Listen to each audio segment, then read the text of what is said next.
함께 나눌 말씀은요, 이사야서 60장 1절에서 6절까지 말씀입니다. 이사야서 60장 1절에서 6절까지 말씀입니다. 제가 받들어서 읽겠습니다. 이사야서 60장 1절에서 6절. 예루살렘아, 일어나서 빛을 비추어라. 구원의 빛이 너에게 비추었으며 주님의 영광의 아침 해처럼 너 위에 떠올랐다. 어둠이 땅을 덮으며 짙은 어둠이 민족들을 덮을 것이다.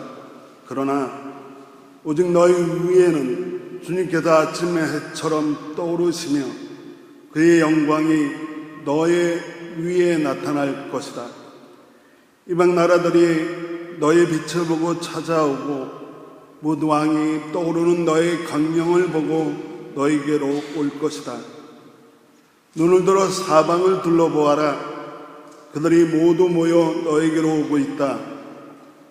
너의 아들들이 먼 곳으로부터 오며 너의 딸들이 팔에 안기어서 올 것이다.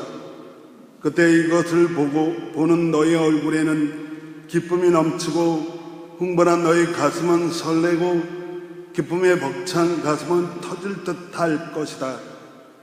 풍부한 재물이 백길로 너에게로 오며 이방 나라의 재산이 너에게로 들어올 것이다. 많은 낙타들이 너의 땅을 덮을 것이며 미디안과 에바의 어린 낙타가 너의 땅을 뒤덮을 것이다. 스바의 모든 사람이 금과 유향을 가지고 와서 주님께서 하신 일을 찬양할 것이다. 아멘. 성가대 찬양이 있겠습니다.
아멘. 귀한 찬양의 감사를 드립니다.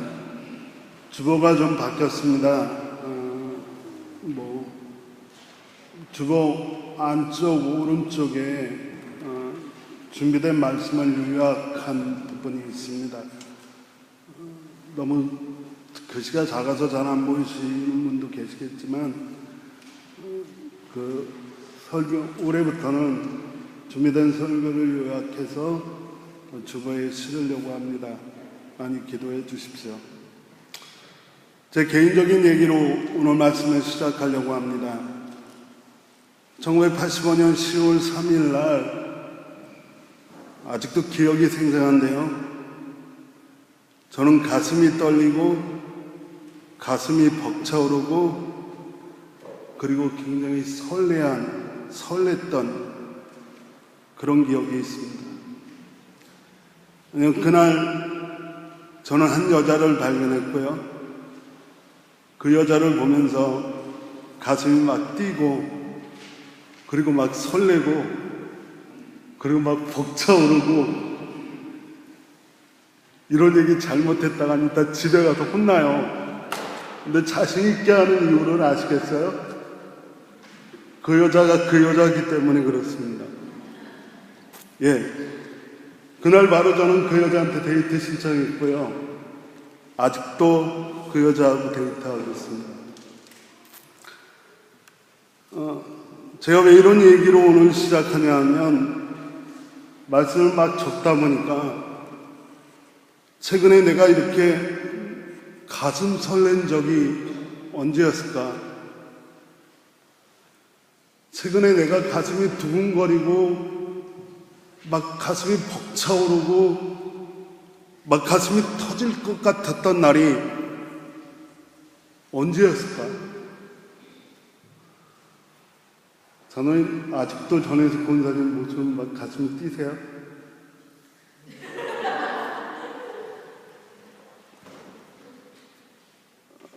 생각해보니까 사실 굉장히 오래된 것 같습니다. 그런 소망을 갖습니다. 올해 안에 1919년 한 해 동안 저와 여러분 삶 속에 만나주는 일들 때문에 어떤 날은 가슴이 막 기쁨으로 뛰고 어떤 날은 막 설레고 어떤 날은 터질 듯한 그런 날들이 많이 있길 주님의 이름으로 간절히 기도합니다.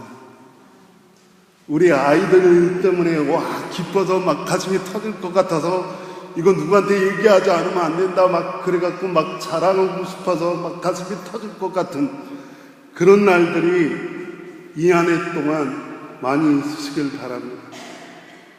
우리 가정에 우리 자녀의 자녀들 바라보면서 그놈 말 듣기 시작해서 막 가슴이 막 뭐라도 사주고 싶어서 어쩔 줄 모르는 참 기분 좋고 가슴 뛰는 일이 많은 한 해가 되길 주님의 이름으로 간절히 축원을 드립니다. 오늘 말씀은 이사야서인데요. 이런 생각을 가지고 오늘 말씀을 좀 읽어보려고 합니다. 이사야서는 매우 폭넓고 다양한 시대를 배경으로 합니다. 이 시간 그걸 다 말씀드릴 수 없는 게 참 안타깝습니다만은 그 중에서도 가장 중심이 되는 배경은 주전 8세기 주님 오시기 800년 전에 남쪽 왕국 유다가 중심이 된 배경을 가지고 있습니다. 지금부터 어쩌면 그 남쪽 유다가 겪는 그 여러 가지 역사적인 이야기들을 좀 풀어내려고 하는데 짧은 시간이 됐으면 좋겠습니다. 먼저 남한국이 8세기에 처해 있는 환경, 그것은 나라가 망하고 민족이 멸망하고 있는 게 닥쳐오고 있었습니다. 나라가 망해가고 민족의 멸망이 닥쳐오고 있는데 거짓 예언자들이 그 일을 참 대수롭지 않게 여깁니다. 나라가 망하는 일을, 민족이 멸망하는 일을 거짓 예언자들이 대수롭게 여기지 않고 도리어 망해간다라고 하는 사실을 왜곡하고 하나님의 이름을 팔아서 좋아질 거야, 망하지 않을 거야 라고 이야기합니다. 또 다른 거짓 선지자는 민족과 나라가 망하는 것은 부인할 수 없는 현실이다. 이 부인할 수 없는 현실 앞에서 우리가 할 수 있는 일은 전혀 없다. 네가 뭘 할 수 있겠느냐? 우리가 뭘 할 수 있겠느냐? 그렇게 이야기하면서 나라가 망하고 민족이 멸망해 가는데 이 상황을 대수롭지 않은 것으로, 그리고 차라리 모른 척하고 자신들에게 연민에 빠져서 외면하도록 혹세무민하는 일들이 많았습니다. 그런데 이런 상황을 보고 가슴이 터질 것 같은 사람이 하나 있었어요. 도대체 왜들 이러냐라고 이야기하면서, 그게 바로 이사야는 민족과 나라가 망해가는 걸 보고 하나님이 주신 말씀 예언을 전하기 시작을 합니다. 그래서 이사야 전반기를 보면 그가 어떻게 해서든지 망해가는 민족과 나라를 구해보려고 하는 노력과 수고가 많이 보여집니다. 예를 들면 이사야서 1장인데요. 이사야 선지자는 이 나라와 민족이 망해가고 있는데 그것을 왜곡돼서 별것 아닌 것처럼 여기고 있는 그들과 이스라엘 백성들을 향해 하늘과 땅을 향해 호소합니다. 이렇게 이야기합니다. 하늘아 들어라, 땅아 귀 기울여라. 주님께서 말씀하신다. 내가 자식이라고 가르치고 키웠는데 그들이 나를 거역했다. 소도 죄인자를 알고 나귀도 주인이 저를 어떻게 먹여 키운지를 알건만은 이스라엘은 알지 못하고 나의 백성은 깨닫지 못하는구나. 슬프다. 죄지은 민족, 허물 많은 백성, 흉악한 종자, 타락한 자식들, 너희가 주님을 버렸구나. 이스라엘의 거룩한 분을 업신여겨서 등을 돌리고 말았구나. 여러 규절이 있지만 이 규절 하나만 보아도 망해가는 백성과 민족을 향한 하나님과 하나님의 선지자 이사야의 마음을 읽을 수 있습니다. 저는 그 마음을 가슴이 터져버릴 것 같았다라고 표현합니다. 아마 이사야의 심장은 터져버렸을 겁니다. 그러나 누구 말처럼 하나님의 진노라고 하는 거대한 물결을 이사야도 막지 못하고 누구도 막지 못했습니다. 민족과 나라는 망해버렸습니다. 그러니까 이게 망한 게 누구냐 하면 하나님의 백성이에요. 그리고 이 하나님의 백성을 망하게 만든 게 누구냐 하면 하나님을 전혀 믿지 않는 이방 민족이에요. 유대인들은 이걸 인정할 수가 없어요. 어떻게 하나님을 믿는 민족이 하나님을 믿지 않는 민족에게, 하나님 백성이 이방 민족들에게 칼갈이 찢겨질 수 있는지 도저히 이해할 수 없었어요.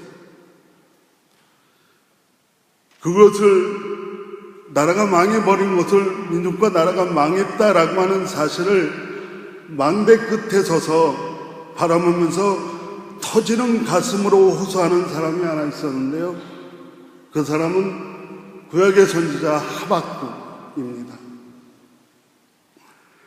하박국 선지자는 이렇게 이야기해요. 망대 끝에 서서 이방의 민족들이 이스라엘 민족을 갈갈이 찢어서 죽이는 걸 보면서 하나님 앞에 이렇게 얘기해요. 살려달라고 부르짖어도 듣지 아니하시고 폭력이다 하라고 외쳐도 구해주시지 않으니 주님은 언제까지 그러실 겁니까? 어찌하여 나로 불의를 보게 하십니까? 어찌하여 악을 그대로 보기만 하고 계십니까? 약탈과 폭력이 제 앞에도 벌어지고 다툼과 시비가 그칠 사이가 없습니다. 율법이 해이해지고 공의가 아주 실행되지 못합니다. 악인이 의인을 협박하니 공의가 왜곡되고 말았습니다. 이 하박국 선지자의 터져버린 가슴을 느끼실 수 있습니다. 망해버린 나라 어떻게 됐죠? 70년 동안 바벨론의 포로로 살았습니다. 70년 우리 일제 식민지로 36년을 살아도 100년이 넘도록 아직도 일제의 잔재가 남아있는데 70년을 바벨론의 포로로 살아간 이 사람들은 어떻게 했어요? 성경은 이렇게 기록합니다. 70년간 바벨론에서 포로가 돼 있던 그들의 모습을 바벨론 강가에 앉아서 시온을 그리하며 눈물만 흘리는 처지에 빠져버렸다. 바벨론 강가에 앉아서 시온을 그리워하며 눈물을 흘리는 처지에 빠져버렸습니다. 그것을 가장 잘 알 수 있는 게 시편 137편인데요.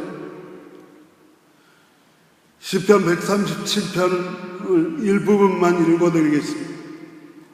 우리가 바벨론의 강변 곳곳에 앉아서 시온을 생각하며 울었습니다.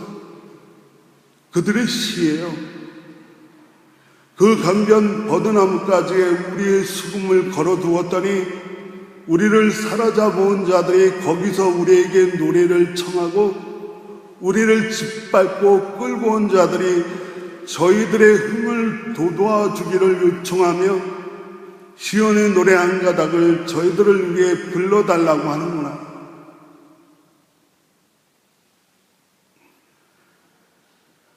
무엇이 읽히십니까? 체념과 포기가 읽혀집니다. 이스라엘 백성들이, 하나님 백성들이 이렇게 강변에서 포기하고 있을 때 그것을 강둑에서 바라보던 사람이 하나 있는데요. 그 모습을 강둑에서 바라보던 사람, 그에게 하나님 말씀이 들려옵니다. 강둑에서 그를 바라보던 사람은 제2 이사야라고 불리우는 두 번째 이사야입니다. 그런데 거기서 받은 말씀이 이스라엘 백성이 체념하고 포기하는 것하고는 전혀 어울리지 않는, 체념과 포기라고 하는 말과는 전혀 어울리지 않는, 그야말로 선지자뿐만 아니라 그 말씀을 전해들은 이스라엘 백성이 가슴이 설렐 만한 하나님의 말씀을 이사야가 듣고 그 바벨론 강가에서 울고 있는 이스라엘 백성에게 전하는 사람이 이사야입니다. 뭐라고 말씀을 하나님의 이사야의 가슴을 설레게 만들었냐 하면 대표적인 말씀이 이사야서 40장인데요. 그 일부분만 읽어드릴게요. 너희는 위로하여라. 나의 백성을 위로하여라. 너희 하나님께서 말씀하신다. 예루살렘 주민을 격려하고 그들에게 일러주어라. 이제 복역의 기간이 끝났고 죄에 대한 형벌도 다 받았고 지은 죄에 비해서 갑절의 벌을 주님에게서 받았다고 외쳐라. 한 소리가 외친다. 광야에 주님께서 오실 길을 닦아라. 사막에 우리 하나님께서 오실 큰 길을 곧게 내어라.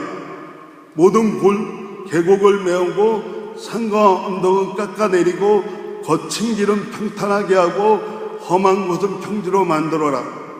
주님의 영광이 나타날 것이니 모든 사람이 그것을 함께 볼 것이다. 이것은 주님께서 친히 약속하신 것입니다. 이사야 선지자의 가슴을 설레게 만들었던 건 바벨론 강가에서 70년 동안 포로 생활로 눈물을 짓고 있는 그들에게 이제 그 복역의 기간이 끝났고 하나님이 너에게 진노하셨던 모든 대가를 다 치루어서 하나님이 사막의 대로를 놓아 너희를 시온으로 보내겠다라고 하는 설레는 말씀이 이사야를 흔듭니다. 그런데 이 이사야 선지자를 설레게 했던 말씀은 바벨론을 멸망시켰던 페르시아 왕 고레스 왕 원년의 칙령으로 현실이 됩니다. 선지자의 가슴을 설레게 만들었던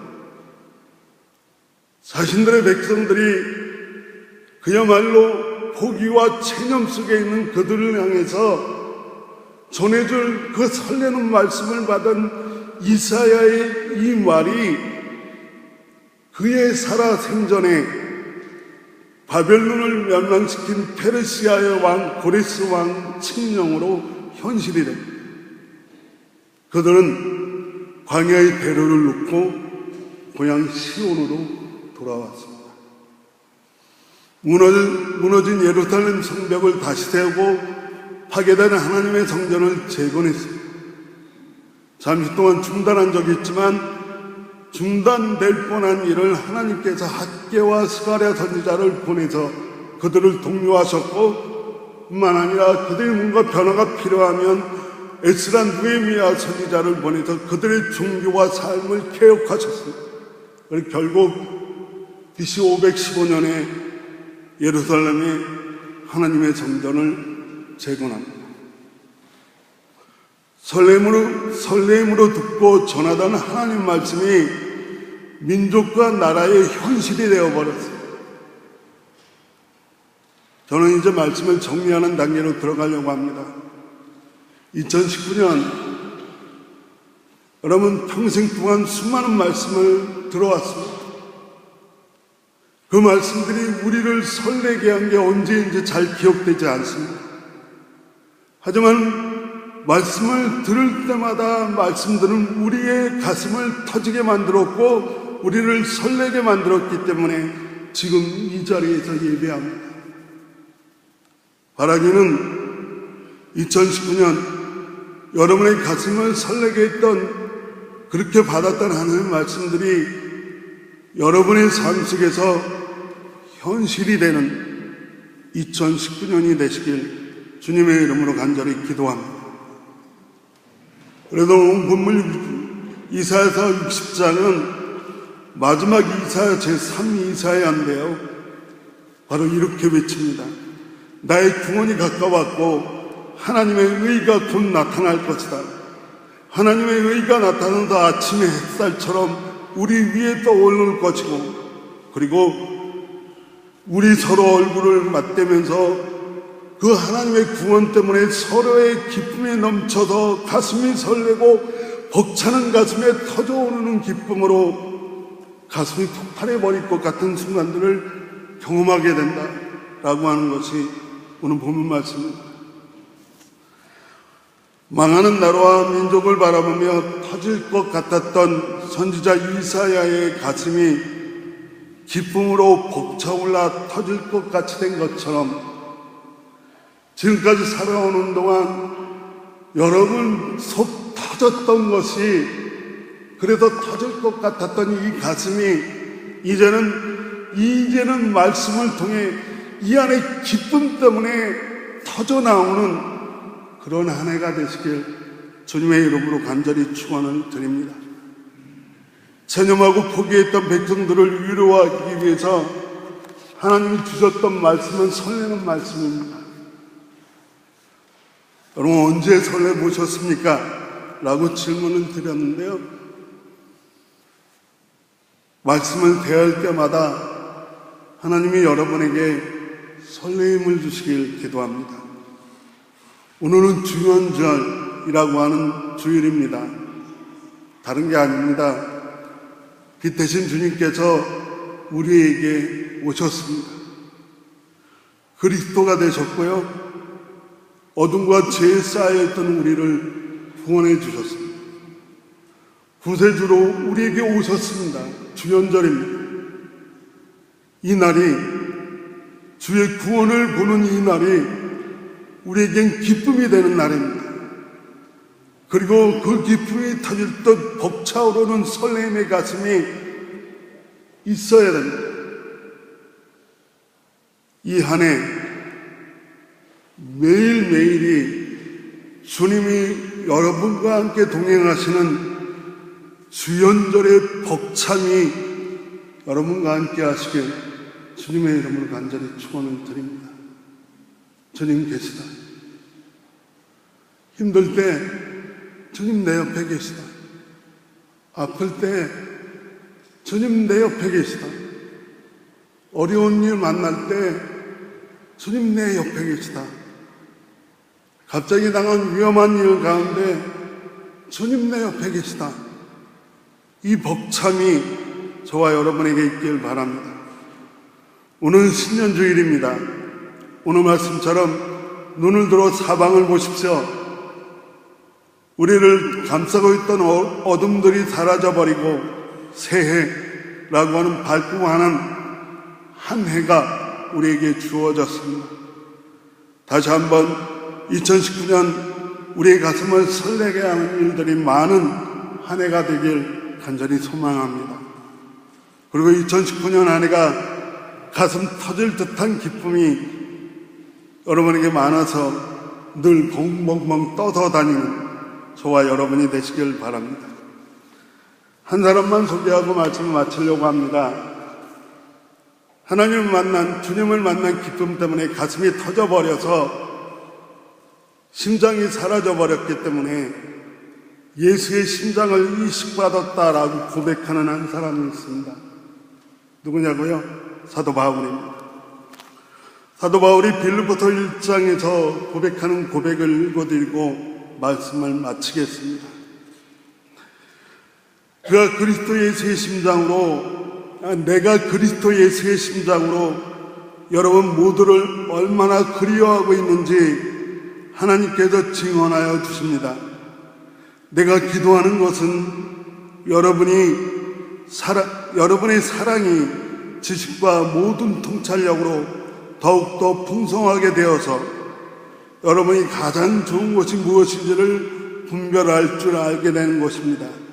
그리하여 여러분이 그리스도의 날까지 순결하고 흠이 없이 지내며 예수 그리스도께서 주시는 의의 열매로 가득 차서 하나님께 영광과 찬양을 드리게 되기를 나는 기도합니다. 아멘. 저도 기도합니다. 예수의 심장을 이식받은 우리 모두가 가슴 뛰는 일, 풍성한 일, 흠없이 그리고 순결하게 주님이 오시는 날까지 주님의 영광과 찬양을 위해 의의 많은 열매를 맺고 살아가시길 간절히 축원합니다. 기도하겠습니다. 하나님 감사합니다. 2019년 기쁨으로, 주님이 주시는 기쁨으로 가슴 설레고 가슴 터질 듯한 일들이 많은 날이 되게 하여 주옵소서. 예수님의 이름으로 기도합니다.